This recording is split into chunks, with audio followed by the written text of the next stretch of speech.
उत्पन्न होगा वो हमारे ख्याल पर, मन पर, जीवन पर हर प्रकार से प्रभाव डालता है। मन की शांति के लिए लोग मंदिरों में, मस्जिदों में, गुरुद्वारों में जाते हैं, इसीलिए बनाए गए हैं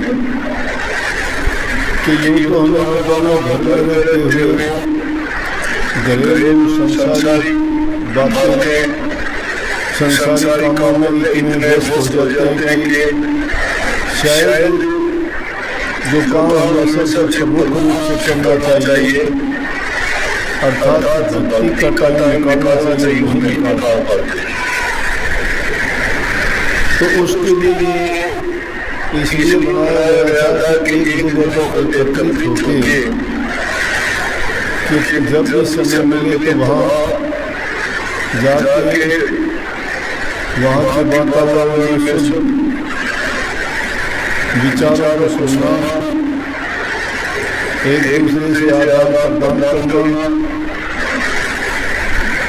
आपस में प्रभु का गुणगान की महिमा मंगल, उनके गुणों का बखान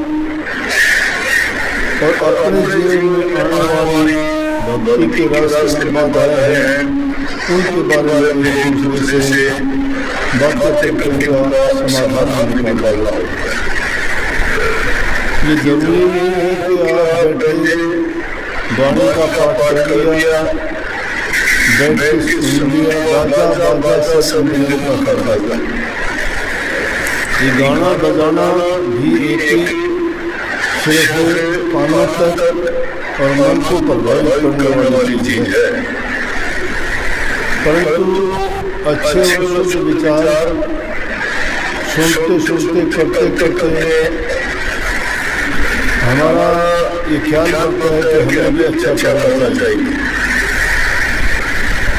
इसीलिए संगति पर जोर दिया गया, महापुरुषों का संग करना, उनके वचन को सुनना और उनके दर्शन करने से हमारे विचार शुद्ध होते हैं, पवित्रता आती है, बुराइयाँ छूटती हैं।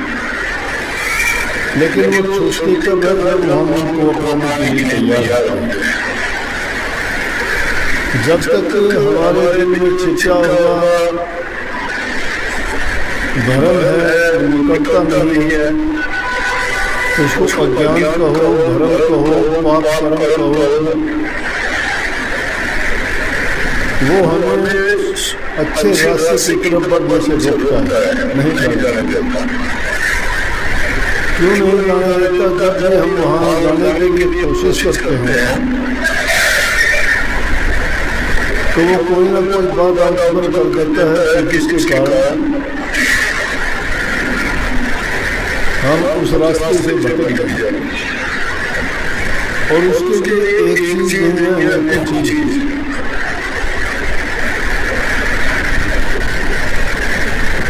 इसीलिए वाणी में गाया गया या दूसरी वाणी होगी कोई कि मेरे जो पाप कर्म है वो मुझे अच्छी जगह नहीं लगा रहे, और जब भी कोशिश प्रयास करता हूँ रोक लेते।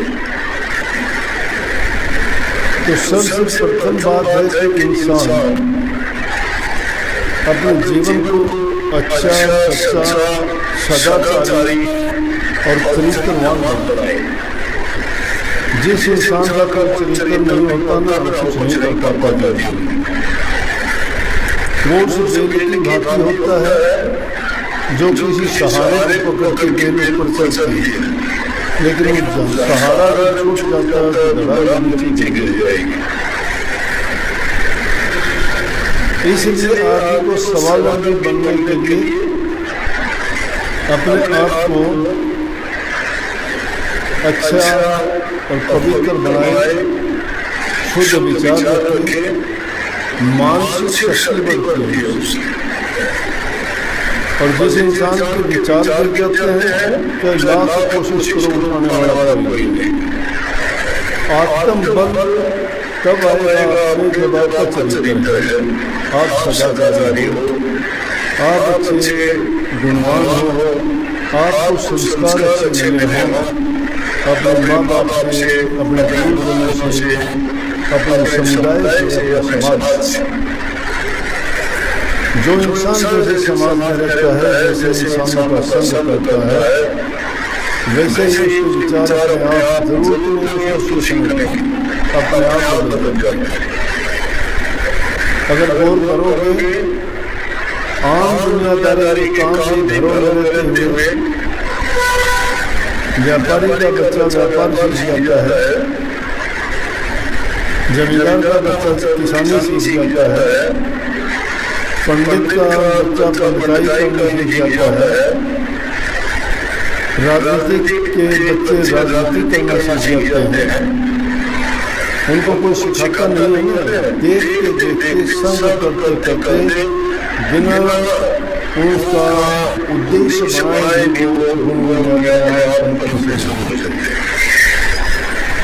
कुछ जन्मजात होते हैं जो इंसान को उसके माँ बाप से मिला करते हैं। ये जो अक्वायर्ड चीज होती है, किसी से हम गौरव करते हैं, लेते हैं, सीखते हैं ना, वो चीज को वो इंसान अपने विचारों को ग्रहण करके जो खुद बनाता है, उनमें कोई विरोध नहीं, वो बदल भी सकते हैं।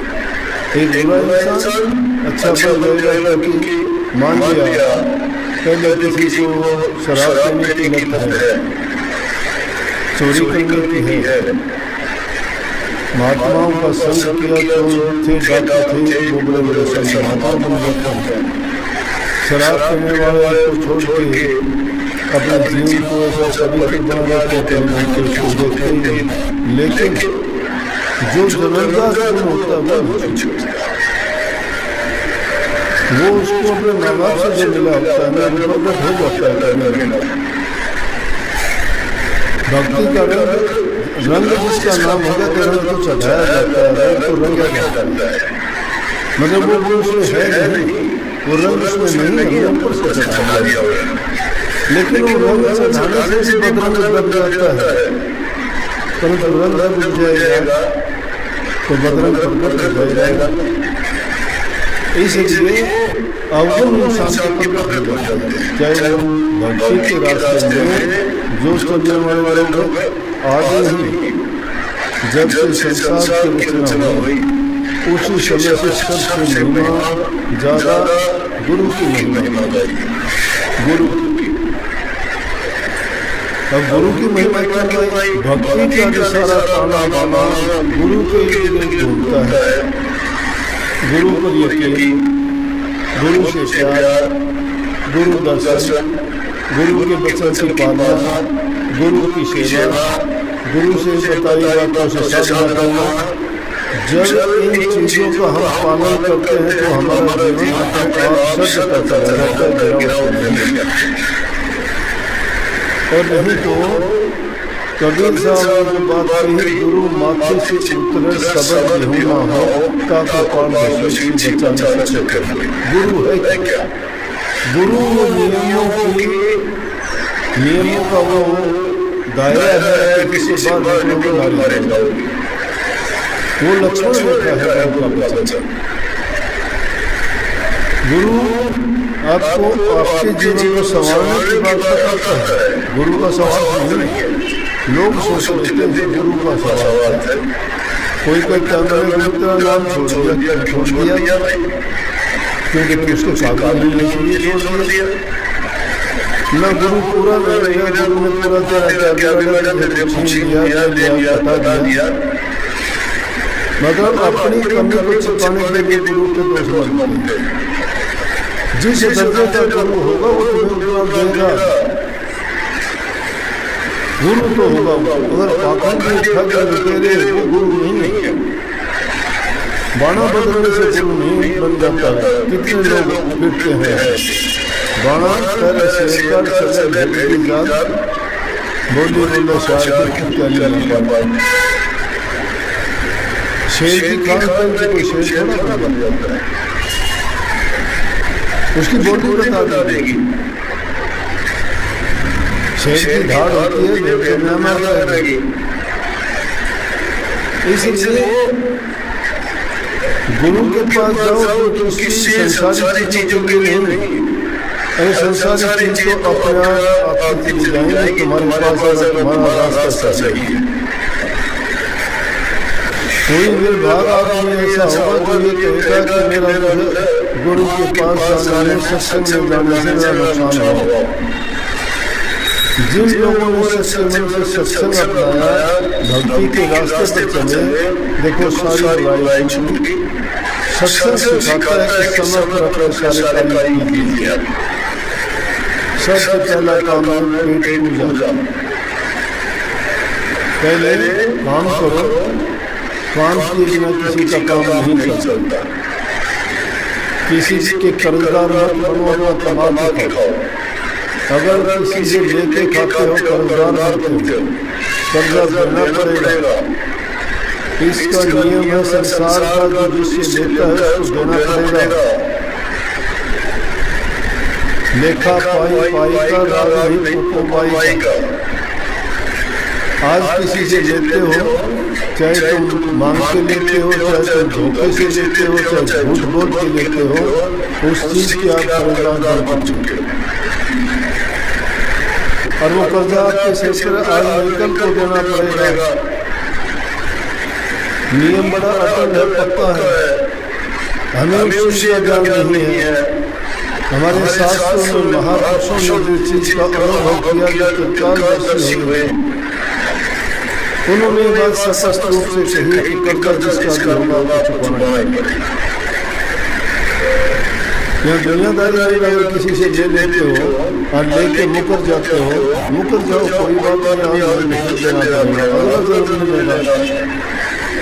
इसीलिए तो नहीं देखते क्या, कोई भैंस बनकर कर्जा लेने के जिम्मेदार बात करता हूँ, कोई गाय बनकर, कोई बैल बनकर, कोई जमाई बनकर, कोई भाई बनकर, कोई लड़का बनकर कर्जा इसे लेते हैं।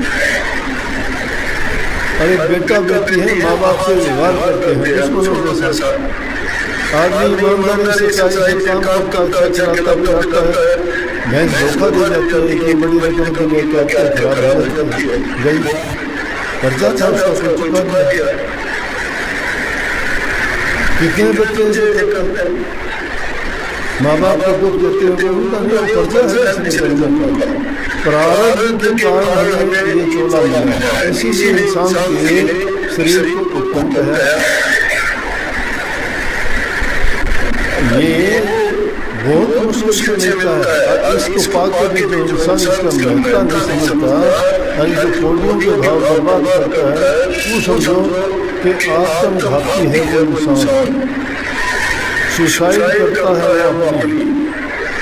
जो खुद आत्मघात करता है उसको दूसरा कौन बचा जाएगा? बचाने वाला उसकी बात मानते नहीं, वो गुरु है जो हर हाल में तुम्हारे संग रहता है, तुम्हें बचाता है, तुम्हें सही बात बताता है। इसीलिए नाटक प्रेम का जो गुरु प्रेम बहुत बड़ी चीज है। प्रेम कुर्बानी चाहता है। कुर्बानी में क्या है कि आपको दूसरी चीजों को त्याग के एक ही चीज में अपने मन को लगाना पड़ता है। उसका मतलब ये नहीं कि घर गृहस्थी की दुनियादारी की खाना कमाना से नहीं, सब चीजों को जरूरत के मुताबिक करते रहो। काम नहीं करोगे रोटी कहाँ से होगी? परिवार का लालन पालन कहाँ से होगा? घरों में शांति रखो, प्यार से काम करो। उसके साथ साथ सच्ची भक्ति का रास्ता है। सच्ची भक्ति है। संत जितने वो गृहस्थ में हुए, गृहस्थ में सारे काम करते रहे, करते करते ही वो भक्ति की ऊंची से ऊंची सीढ़ी पर पहुंच गया तो नाम नहीं जाता है। गृहस्थ में रहते हुए भक्ति कर सकते हैं। आदमी की सभी मन की इच्छाएं भी पूरी होती हैं और वो उसमें रह के समाज में रह के ही उसे पता लगता है कि इंसान को क्या करना चाहिए, क्या नहीं करना चाहिए। समाज से अलग हो गया पत्थर हो जाएगा, उसे क्या पता है कि समाज में क्या है। एक अकेला बैठ जाओ कहीं, उसको क्या नाम का पता है, क्या सत्संग का पता है, क्या गुरु का पता है, क्या जीवन का पता है। किस रास्ते पे जाना है उसको क्या पता। सीखता समाज से है और समाज में सब प्रकार की चीजें उसको मिलती हैं और उनमें भी सर्वोत्तम कौन है? गुरु। क्यों? गुरु ने हर प्रकार के उनकी सुख दुख दुनियादारी की चीजों को भी देखा है और उसको सही बातें बता के सही रास्ते पे ले जाना चाहता है। इसलिए प्रथम पूजा गुरु की बताई गई है और मैं कहता हूँ अंतिम पूजा भी गुरु की है। जिसने गुरु को मन में बसा लिया वो गुरु का ही हो गया। इंसान को वो माध्यम है जो तुम्हें सच्ची भक्ति और परमात्मा का रूप दर्शा सकता है, लेकिन उससे मुंह मोड़ लोगे तो परमात्मा से कैसे जुड़ोगे? इसलिए दोस्ती से गुरु से जोड़ोगे ताकि वो आसानी से हमें मिलवा दे। अरे दुनियादारी में किसी बड़े आदमी से मिलकर चलता से नहीं करता कहता है अभी साहब नहीं है, अभी साहब खाना खा रहा है और उससे अगर दोस्ती होगी उसे चकना में भी दियो साहब को और उसका काफी देर से पटले मिलवा देगा।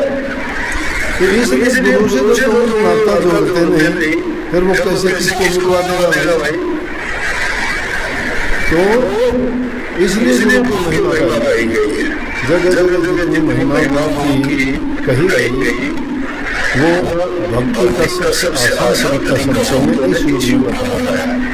क्योंकि इस युग में कोई उम्र नहीं है, जीव में उतनी शक्ति नहीं है, तीसरी चीज जीव को बर्दाश्त नहीं है, चौथी चीज युग में कलयुग चल रहा है उसका भी बहुत असर है हर जीव पर। तो ये सारी चीजें मिलकर इंसान को डगमगा देते हैं, भटका देते हैं रास्ते से। परंतु जिनका इरादा पक्का होता है, जो चरित्रवान होते हैं, जो संस्कारवान होते हैं, जिन्होंने अपने जीवन का लक्ष्य चुन लिया है कि मुझे करना है। अरे दुनिया में और चीजों के लिए भी तो आप इतने पक्के हो जाते हो, किसी से दुश्मनी सारी जिंदगी निभा देते हो, कोई भी किसी चीज को पाने के लिए कोई धंधा करते हो उसको आप प्राप्त कर लेते हो। तुम अपनी अचीवमेंट्स देखते हो कि मैं वकील बनूंगा, मैं डॉक्टर बनूंगा, मैं जज बनूंगा, मैं अफसर बनूंगा। कैसे बड़ा सोचते नहीं होते, आपने सोचा था ऐसा निर्धारित किया था। तो जो इंसान इस प्रकार से निर्धारित कर लेता है अपने मन में लग जाता है वो निश्चित रूप से अपने मंजिल पर पहुंचता है। भक्ति कठिन नहीं है, बहुत आसान है, बहुत आसान है, लेकिन रास्ता बड़ा प्यारा है।